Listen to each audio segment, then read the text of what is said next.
జై మున్నూరు కాపు. నా పేరు ఉకే శ్రీనివాస్ పటేల్. నేను మున్నూరు కాపు ఆత్మగౌరవ మహాధారణ సేన రాష్ట్ర కన్వీనర్గా ఉన్నాను. ఈరోజు ఏదైతే కాంగ్రెస్ ప్రభుత్వంలో మాకు కార్పొరేషన్ ప్రకటించారో అది ఫైనాన్స్ కార్పొరేషన్ ఏర్పాటు చేయాలని, దానికి ఖచ్చితంగా దానికి సంబంధించిన నిధులను కేటాయించాలని చెప్పేసి మున్నూరు కాపు ఆత్మగౌరవ మహాధారణ సేన ఏదైతే పోరాటం చేసిందో, ఇంద్రపార్క్ ధారణ చౌక్ దగ్గర నుంచి దీక్షలు మొదలు పెడితే ప్రగతి భవన్ ముట్టడి, అసెంబ్లీ ముట్టడి, ఇలా అనేక ముట్టడిల పోరాట ఫలితంగా ఈరోజు మున్నూరు కాపులకు కార్పొరేషన్ ఏర్పాటు చేశారు. మరి అన్ని కులాలకు కూడా కార్పొరేషన్ మేము బీసీ కండువలతోటి చేయడంతో అన్ని కులాలకు కూడా కార్పొరేషన్ ఇచ్చారు.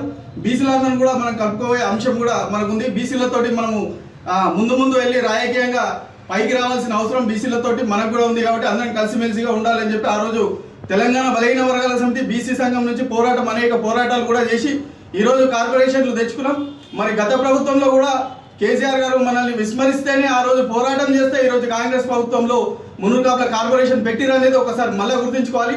అందరికి ఇచ్చిరు, మనకు ఒక్కరికి వేయలేదంటే అది కరెక్ట్ కాదు. ఎందుకంటే గత ప్రభుత్వంలో అన్ని కులాలకు ఇచ్చి మనకు మర్చిపోయిన కేసీఆర్కి ఖచ్చితంగా ఈసారి మనం పోరాటం చేస్తేనే మున్నూరు కాపులు కూడా ఉన్నారని చెప్పేసి కాంగ్రెస్ ప్రభుత్వం గుర్తించడంతో ఈరోజు మున్నూరు కాపుల కార్పొరేషన్ ఇవ్వడం జరిగింది.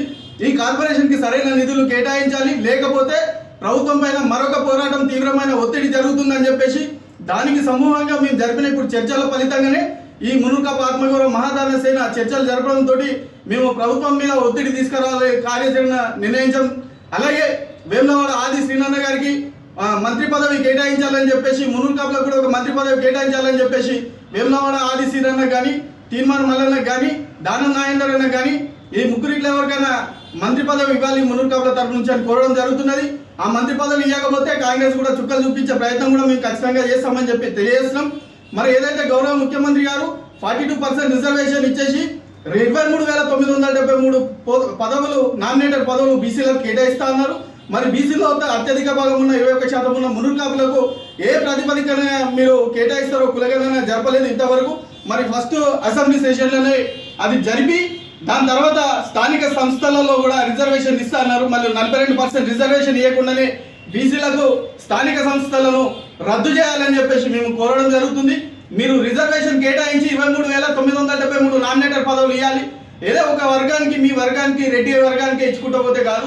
రెడ్డి వర్గం కూడా మీద ఒక భాగం, వాళ్ళతో పాటు మా బీసీలను కూడా మీరు చూసుకోవాలి. కాబట్టి రేపు జరగబోయే స్థానిక సంస్థలలో బీసీలకు 42% కేటాయించి మున్నూరు కాపులకు, బీసీలకు, యాదవ్, ముదిరాజ్, గౌడ అందరికి కూడా సరైన న్యాయం చేయాలని చెప్పేసి కోరుతున్నాం. ఇది కనుక జరగకపోతే రేపు భవిష్యత్తులో కార్యాచరణ తీవ్రంగా ఉంటుంది. ఖచ్చితంగా కాంగ్రెస్ పైన పోరాటం అది ఎప్పటికైనా ఉంటుందని చెప్పేసి, మా బీసీలను మమ్మల్ని ఆదుకునేంత వరకు ఈ పోరాటం జరుగుతూనే ఉందని చెప్పేసి భవిష్యత్తులో కార్యాచరణ కూడా అంతా చర్చించాం. కాబట్టి భవిష్యత్తులో కూడా ఒక రౌండ్ టేబుల్ సమావేశం నిర్వహించి తద్వారా కాంగ్రెస్ ప్రభుత్వం పైన పోరాటం దిశగా ప్రయత్నం చేస్తామని చెప్పేసి మున్నూరు కాపులకు తెలియజేయడం జరుగుతుంది. జై మున్నూరు కాపు, జై మున్నూరు కాపు, జై మున్నూరు కాపు.